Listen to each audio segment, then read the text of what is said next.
بسم الله الرحمن الرحيم. الحمد لله والصلاة والسلام على رسول الله، أما بعد. اللهم رب يسر ولا تؤسر وتمم بالخير. سبحانك لا علم لنا إلا ما علمتنا إنك أنت العليم الحكيم. Hürmetlik qarindoshlar, biz fiqh darsimizni boshlamoqchi. Fiqh darsimiz Muxtasarul Quduriy. Yani bu kitap Hanefi mezhep fiqh kitaplari ichidagi eng mo'tabar bo'lgan mashhur kitoblardan, hatto bu Hanefi mezhep orasida al-Kitab deb ataladi. Buningdan bu Quduriy maqsad qilinadi. Keyingi ulamolar Hanefi mezhep fiqhisi bo'yicha mayli izohlab shar'iy yozsin yoki qisqa shaklda kitoblarni yozsin, mushu kitobningki asosli teksti matnisini asos qilib, shunga biz bu kitobni tanladik. Bu kitobningki yozuvchisi Imom Quduriy rahimahulloh kishi Hijriya 362 yili Bag'dodningki Quduriy degan yurtda tug'ilgan. Hijriya 428 yili Rajab oyida vafot bo'lgan. Bu kishiningki, ya'ni Quduriy deb atilib qilishi, Quduriy degan yurtda tug'ilgan Hanefi mazhabining ichidagi eng mashhur bo'lgan olimlarningki biri hisoblanadi. Tahoratning kitobi deb boshladi. Belki bir savol kelishi mumkin. Nima uchun bu Kitabul Iymondan yoki namozdan boshlamay, bu tahoratdan boshlaydi? Inson la ilaha illalloh Muhammadur Rasululloh deb tavhid kalimasini dilida tasdiqlab, tilda iqror qilib bo'lgandan keyin insonga qiladigan amal namoz o'qish tursa, namoz bilan boshlamay yoki iymon bilan boshlamay, tahorat bilan boshlaydi desam, fiqh kitoblarining tartibi asosan ibodatdan boshlanadi. Hamda namoz o'qish uchun tahorat bo'lmasa bo'lmaydi. Shunga bir narsaninki shart bo'lgan narsani boshda o'rinlagandan keyin shart qilingan narsa o'rinlandi.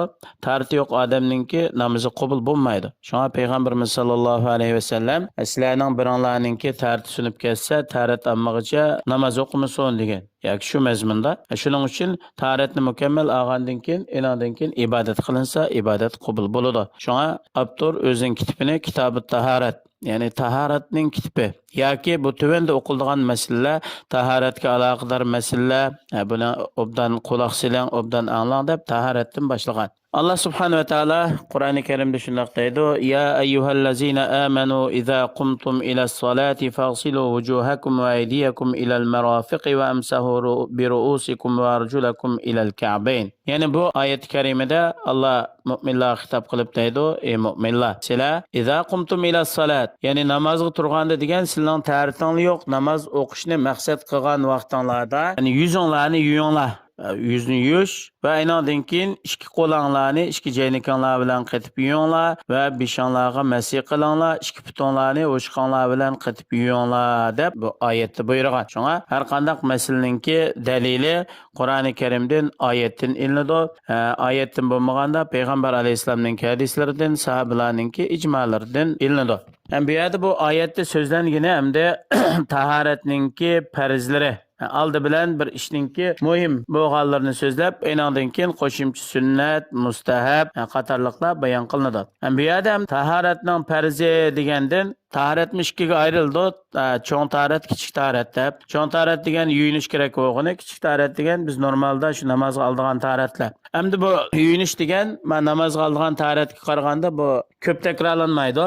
Shunga kichik tahoratdan boshladik kitobni. Tahoratning farzi nima desa, hamda a'zolarni 3 qitimdan yuyish, beshiga masih qilish, ikki bilakni ikki jaynak bilan qatib yuyish va putini ikki o'shq bilan qatib yuyish. Yani bu Hanefi mezhebdeki hem de şu ulemalarning arasida tahoratning farzi deb mashhur bo'lgan. Yani İmam Ebu Hanife rahimullah, İmam Ebu Yusuf, Muhammed bin Şeybani rahimullah, bularning hammasi bil ittifoq. Bu meselede fakat İmam Züfer rahimullahning qarshi o'xshamaydi. Ama umuman bu tahoratda farz qilingan a'zo yuqorida so'zlangan a'zolar. Boshqa masih qilishda beshining hammaga masih qilish kerakmi deganda, peshonasi yoki beshiningki 4dan biri shuningga masih qilsa bo'ladi deb buningga payg'ambarimiz sollallohu alayhi vasallamdan bayon qilingan hadisni keltirib, yani Mughir ibn Shu'ba radiyallohu anhu payg'ambar alayhisolamdan bayon qilgan hadisda payg'ambar alayhisolam tahorat oldi, peshonasiga masih qildi va oyog'iga masih qildi deb bu hadisni bayon qilgan. Shu bo'yicha ham beshininki 4dan biriga masih qilish Hanafiy mazhab qarshi bo'yicha farz bo'ladi. Undan keyin masih qilib o'tish bu sunnat hisoblanadi. Bugungi asosiy darsimiz tahoratninki farzi bo'lgan 4 turlik ishni bayon qilib o'tdik. Tahoratning farzi birinchidan yuzini yuvish, beshining 4dan biriga masih qilish, ikki bilikini ikki jayniki bilan qatib yuvish, ikki putini ikki o'shqi bilan qatib yuvish bu tahoratninki farzi. İnşallah keyingi dersimizden tahoratninki sunnat mustahabbatlar to'g'risida to'xtalamiz. Alloh subhanahu va taolo hammanglarni to'g'ri shaklda o'rganib, to'g'ri shaklda amal qilishga va Allohning roziligiga erishishga muyassar qilsin. Assalomu alaykum va rahmatullohi va barakatuh.